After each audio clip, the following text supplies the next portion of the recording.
বর্তমান হিন্দুদের অবস্থা খুব খারাপ, খুব খারাপ। একটা মুসলমান বিপদে পড়লে 10টা মুসলমান ঝাঁপিয়ে চলে আসে।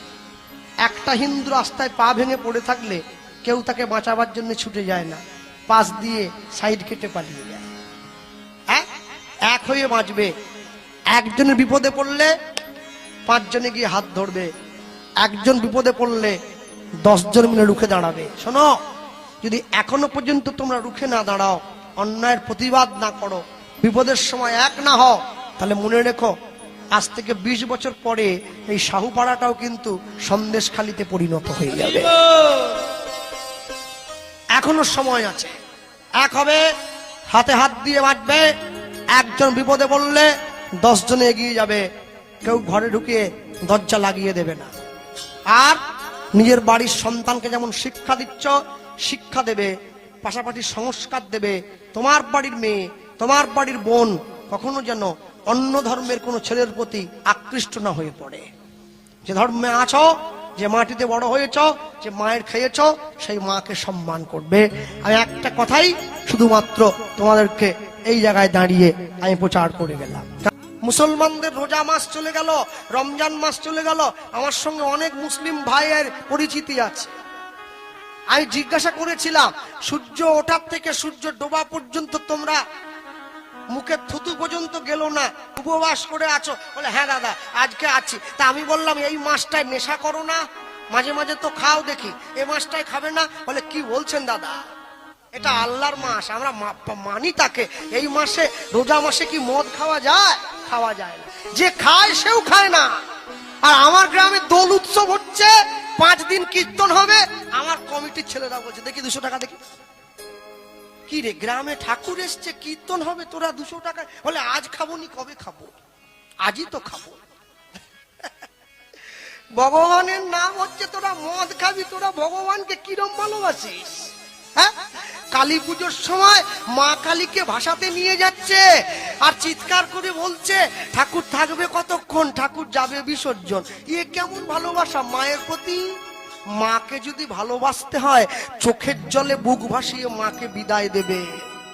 মা, এবছর চলে যাচ্ছ, সামনের বছর আবার এসো, আমরা তোমার ভক্ত, তোমার অপেক্ষায় বসে রইলাম 1 বছরের জন্য। এই যে মেয়েগুলো বসে আছে, এরা পড়াশুনো করে 9, 10, 11, 12। সারা বছর মা সরস্বতীর ছবিতে ধুলো পড়ে যায়। পরীক্ষা 2 দিন আগে ফটো মুছে ওরে মালা পরানো দিয়ে। তোরা গোটা বছর ছিলি কোথায়? পরীক্ষার আগের দিন ফটোতে, আরে ফটো মুছে ধুয়ে মালা, গোটা গোটা মিষ্টি দিচ্ছে, কালাকাঁদ, সন্দেশ, কাঁচাগোল্লা, হা হা হা। মানে 2 দিনে একবারে শেষ খাওয়া খাই দিচ্ছে মাকে, একবারে গোটা বছর ধুলো পড়াবে। মা বলে জীবনে পাস করতে পারবি না, ওই 5 পাবে, ইংরেজিতে 5। গোটা বছর ছিলে কোথা?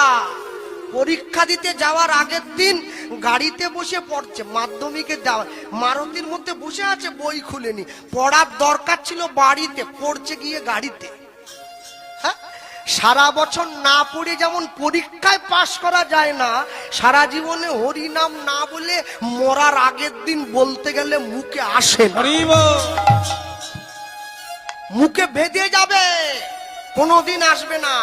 হ্যাঁ, বাবা মরে যেতে বসেছে, ছেলে কীর্তনের দল ডেকে নিয়ে গেছে। কীর্তনের দল বাবার কানের কাছে বসে হরি নাম, হরে কৃষ্ণ কৃষ্ণ কৃষ্ণ হরে হরে রাম রাম রাম।